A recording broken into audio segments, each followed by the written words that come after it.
Hey guys, TommyBryson here, and right now I'm getting a lot of questions. People ask me, Tommy, there is instability in the world right now with Russia and Ukraine. A lot is going on, and the stock market is reacting. For example, the Russian index is down like 50, 60, almost like 70%, and they had to halt all trading for a while at least. And also, not just that, but here in the US, my portfolio is also down. And I'll tell you more about that later in this video. Now, this video is not about picking sides and what's going on. It's more about investing, okay? Now, is this a good time for you to go ahead and say, hey, I'm going to buy this ETF that tracks the Russian index? Or is it a good time for me to buy this stock that is basically being affected by sanctions? Should I buy right now at this massive discount? What exactly should I do? That is what I'm going to break down in this video. Now, if you guys are new here, I post videos on finance and money, so do me a favor, subscribe to the channel, hit the bell so you're notified, on top of that, also destroying the like button. Now, the very first thing, guys, is this, okay? Right now, we have uncertain times. Russia, Ukraine, things are going on, okay? But the last time I saw something like this was basically in 2008, 9/11, the big bubble, Vietnam, World War II, 1929, Black Monday. Those things happened and it affected the stock market by a lot.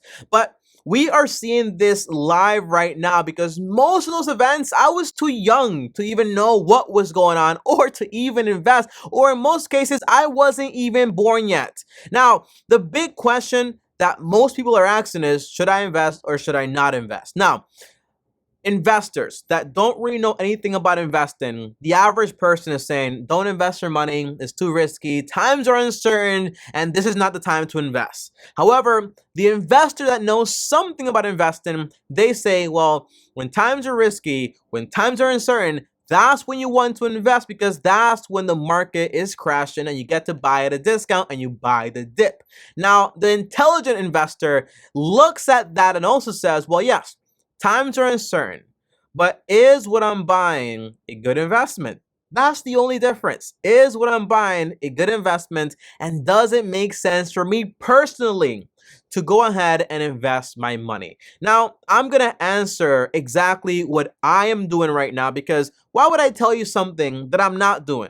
Because this right here is also affecting me. Now, let me tell you, I've lost literally in like less than a month or so because of this whole thing, nearly like a little bit over $23,000 overnight, basically. Like that money is gone. It's evaporated. Now, I haven't sold anything. Don't worry. So, as the market recovers, I'll be just fine. Like history shows this stuff. But the big thing is we don't know how long it's actually going to take for the market to actually recover or what's going to happen next. Like this could happen and it could lead to a whole different picture that I am praying doesn't lead to, like a whole world war, like, you know what I mean? Like that's a possibility.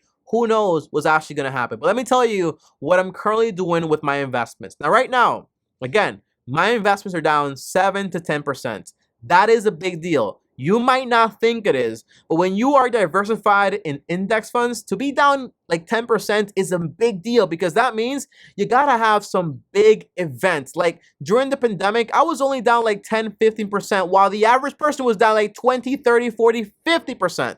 So for me to be down right now, it's a big deal. And for me, the question is also, well, Tommy, not about do I invest into this Russia ETF? I'll tell you what to do later. But for me, it's also, hey, do you buy more of the same investments you've been buying at a cheaper price right now? And by the way, I have not stopped investing or halted my investing whatsoever because what I teach in the Financial Freedom course, which by the way, the link is down below, you get a discount.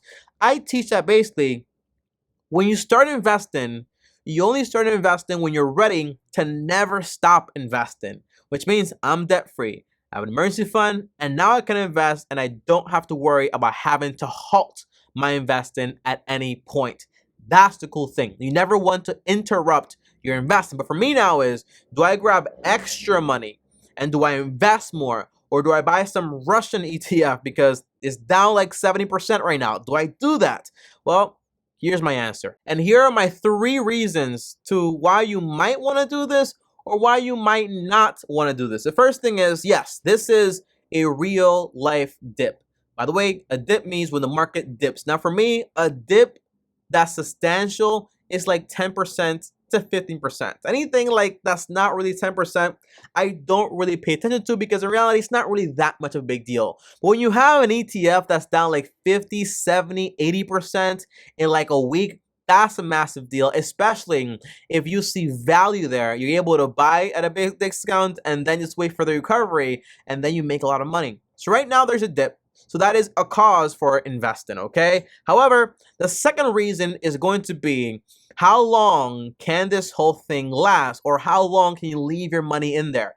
Now, for me, whenever I invest money, whether it's $10,000 or a dollar or 20 cents, the answer is the money I invest with my philosophy is long-term money. Long-term money for me means 5 to 10 years. I'm not buying options. I'm not day trading. I'm not going to buy and then sell tomorrow. It's not what I do. I buy for the long term. So whenever I think about this, I think about 1929. How long did it take the market to recover? Well, that was 25 years. So I'm not trying to scare you, but to think that I could buy this ETF, put in 20, 30, 40, $50,000 into this Russian ETF or Russian index fund, whatever it is, and I could be waiting for 15 years or 20 years to see a recovery. That's a personal question. Are you willing to wait that long? Some people are.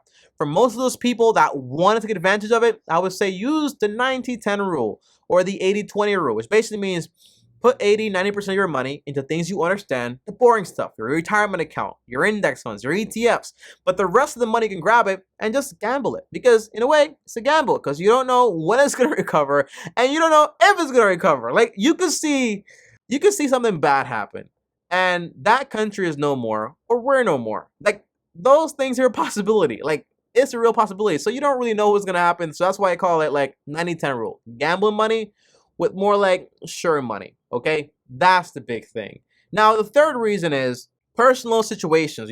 Me right now, I'm going to give you my answer right now. Am I going to go ahead and invest more money than I regularly do, which is basically I only invest 20% of my income on a monthly basis. And by the way, every person that's doing boring investment into retirement accounts, do dollar cost average, invest the same amount every single month, never stop, rain, sunshine, doesn't matter, hurricane, keep investing. Do rebalancing every 18 months. Make sure your investments carry the allocation that's correct every 18 months. You can sell a few to buy the other ones that are basically underweight. And the third thing is make sure your investments are diversified. Now, if you want to copy my investments and what I invest into, I have a link down below to M1 Finance. When you click it, it shows you what I invest into. And with one push of a button, you can actually click it and invest directly into what I invest into, whether it's a retirement account or a normal brokerage account. It's boring stuff, but it makes me a good amount of money. Although I've lost like $23,000 less than a month, I'm still up like another I think I would say like $40,000 to $50,000. I'm still up. I'm still doing very well because I invested during the pandemic when it dipped back then. Now, here's why I'm not going to invest right now. When I invested during the pandemic, I had extra cash at my disposal. And I was going to say, I am fine with investing this money and waiting 10 years and not seeing this money come back. But right now, I'm going through a transition, okay? I bought a house. I pay cash for it. Shout out to God. But I'm also remodeling it. That's costing me money. So I need to have money available to cover these things. I also have money for taxes because taxes, you got to pay them or you go to jail. I also have money for some upcoming expenses. So right now, if I were to grab an extra, for example, 20 to 50% of my income and invest it into this whole thing, yes, in 10, 20 years, long term, that's my mindset, I could see a massive gain. But right now, it's not the appropriate time to actually do it. So I'm still going to keep investing my normal amount of money, 20%. I'm buying at a discount right now, which is great. It's still going to have a positive return in the long term. But my money right now is focused on something else. That's the idea. And that's my personal investing choice. Now, if I'm you and I have extra money that I'm fine with not seeing come back to me for 10 to 20, 30 years or not seeing it come back to me at all, the answer is yeah. By all means, go ahead and invest. That's the idea and that's the answer. Now, if you're investing into the US, internationally, REITs, some bonds in there, yeah, if it's down right now, invest more, okay? That's fine. But if you're trying to invest into Russia because that's where the trouble is and that's where like the damage is actually at and it's going down, the answer is if you invest your money there, you got to understand we don't know what's going to happen. right? So you put your money in there. That's more of a real gamble because it might go up, it might not come back for a very long time or ever. So that's a question you got to answer for yourself after doing some vast amounts of research. But guys, that is it.